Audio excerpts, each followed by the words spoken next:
Hi y'all, Katsumi here. Welcome to my LEGO library.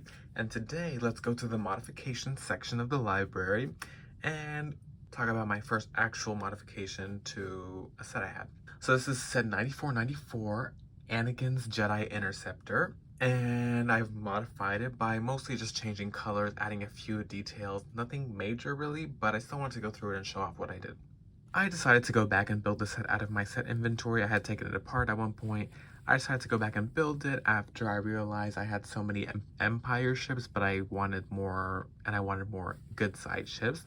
So now I have a Jedi Interceptor, and I was always obsessed with this green color. I think this is a nice touch, and this is a nice version of the Jedi Interceptor.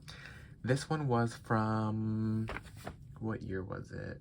This one was from 2012. Oh, damn, that was a long time ago. Oh my god, I was actually so young. Oh, okay. Love the nostalgia effect that just happened when I checked the year. So it surprisingly holds up pretty well to today's building standards. Okay, where should I start? The front, perhaps. So at the front, obviously I put these stickers wrong when I was literally 11. So they're not like symmetrical, but that's fine. They still have sticker effect. I added a stud here. I added more tiles here. So on each wing, I added just some reinforcement and some tiling details since I'm a pro tiler. I would literally tile off everything. Just kidding. I actually left these studs on purpose and these ones, for example, because I do understand the balancing act that has to happen between studs and tiles. Anyways, some more tiles here. I had plenty of extra dark green tiles, so that's good. And again, I'm not like bashing on the designers with this because obviously they're designing for little children. It's supposed to be an easy in fact, the ages were 8 to 14. So, you know, this is not a UCS set. I know it's not supposed to look good, but I did change a lot of colors, I'll be honest, and then add a few more details. So, I mean, that looks fine. This just looks that much better. It adds just something there, something to look at. Sometimes I try to twist the red so that it's hidden because that bright red is so bright. These wings, for example, these are 2x4 wings. They were dark gray. So like why?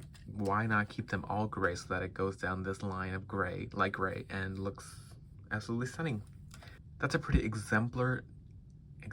that's a pretty good example of my style of modifying in general.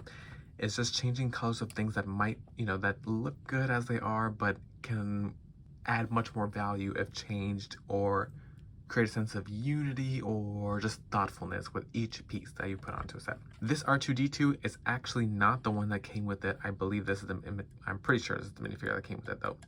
But this R2-D2 is just from another set I had. Let me check. I think it's Luke's land speeder. Insert picture here. I just have him here holding the place right now. Flaps, these are the original flaps with the original stickers. I did pretty good with those stickers for an 11-year-old. These bars, these two bars, were literally black. Not, you know, they just chose the colors that were most cost effective probably, but like that looks really bad. It's just like a random blackness because these little clips are still light gray. So it's light gray, black, light gray. Why? I changed them to light gray. I only had 3 of them though. As you can see, I have a brown one. I couldn't decide which one looks worse for the temporary fix. It was either the brown bar with the right length or this light gray bar with this big huge thing sticking out. Low-key, maybe the light gray would have looked fine. Anyways, it's just temporary. I'm gonna go back and buy a little gray bar one day and then come back and change it. Additionally, these little turtle pieces, insert picture here for those unfamiliar, I call it turtles. They look like little turtles. They were black as well. So it literally went black, light gray, light black, light gray. See, for me, I'm like, what? Why? That looks really bad. So I made it all light gray. Again, mostly recoloration, but then also little things like adding studs on these ones just to beef up this rod connection of the little flaps. So let me open the flaps again. And as you can see, I added a little bit more grills here. I raised it up a little bit with the cheese slope and the wedge grill, slope grill with the slope grill. Okay, so here's where a lot of changes did happen actually. Because again, they might not be, obviously it's designed for kids, they're not going to be judging the bottom as if it's a piece of art. But I think there should be an intention with the colors even on the bottom and the ugly side of everything. So, all of these inverse tiles were light gray on this black 2x6 on these dark gray slopes that hold the cockpit together. What? I changed them to match exactly what they were clinging onto. Another example of random color was that these textured bricks were in black. And then I changed them to dark gray just to match the dark gray, generally dark gray undercarriage that I established in the design. These slopes and stuff, I actually beefed them all up, like this one, for example. It used to be just these two dark gray inverse slopes. I added all these black bricks and slopes just to reinforce it. There was literally a gap here, a little hole, like Anakin was dying in space because he couldn't breathe because there was a hole. So I added a little, me being so dramatic, I added a little snot brick with a little stud. And see, now I can look under here and be like, oh my god, I remember when I did that, and that's such a cute detail and it looks good. So just an example of why I am doing this. Some of these colors were random. I changed them all to be, in fact, this Technic rod was a dark tan one with a little stud on the end, and they didn't do anything with the stud.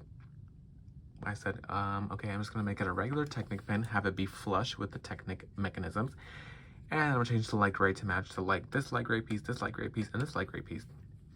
So now this looks like the cockpit hinge. It's one color and it's uniform.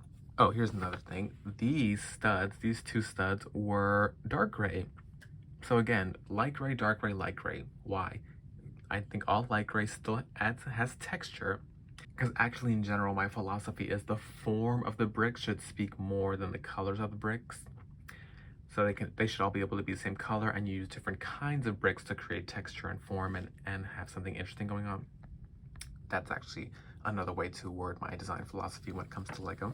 Let me open the cockpit. The cockpit, it used to be held down by one stud, but I made it held down by two to make it symmetrical.